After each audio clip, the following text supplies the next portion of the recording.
കാസർഗോഡ് തൃക്കരിപ്പൂരിൽ തെരഞ്ഞെടുപ്പ് പ്രചാരണം ആരംഭിച്ച വി.പി. മുസ്തഫ നിയമസഭാ തെരഞ്ഞെടുപ്പ് പ്രഖ്യാപനത്തിനും LDF ഔദ്യോഗിക സ്ഥാനാർത്ഥി പ്രഖ്യാപനവും ഉണ്ടായിട്ടില്ലെങ്കിലും CPM ജില്ലാ സെക്രട്ടേറിയറ്റ് അംഗം കൂടിയായ വി.പി. മുസ്തഫ പ്രചരണ രംഗത്ത് സജീവമായി കഴിഞ്ഞു.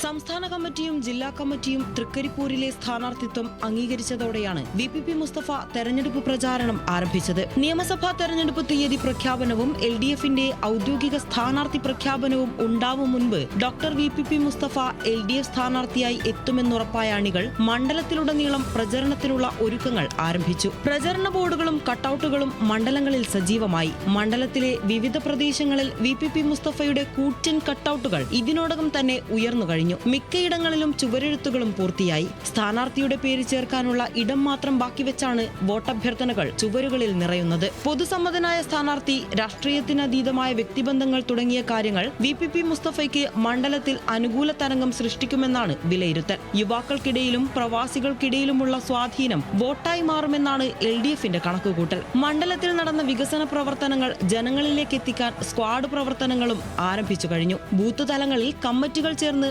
വോട്ടർമാരെ നേരിൽ കാണാനും തുടങ്ങി. ഇത്തവണ തൃക്കരിപ്പൂരിന്റെ ചരിത്രത്തിലെ ഏറ്റവും ഉയർന്ന ഭൂരിപക്ഷം ഡോക്ടർ വി.പി. മുസ്തഫയിലൂടെ സ്വന്തമാക്കാൻ കഴിയുമെന്ന തികഞ്ഞ ആത്മവിശ്വാസത്തിലാണ് ഇടതു കേന്ദ്രങ്ങൾ. അടുത്ത ദിവസം ഔദ്യോഗിക സ്ഥാനാർത്ഥി പട്ടിക പുറത്തുവരുന്നതോടെ ഗൃഹസമ്പർക്ക പരിപാടികളിലേക്കും വിപുലമായ കൺവെൻഷനുകളിലേക്കും കടക്കാനാണ് LDFന്റെ തീരുമാനം. ന്യൂസ് മലയാളം, കാസർഗോഡ്.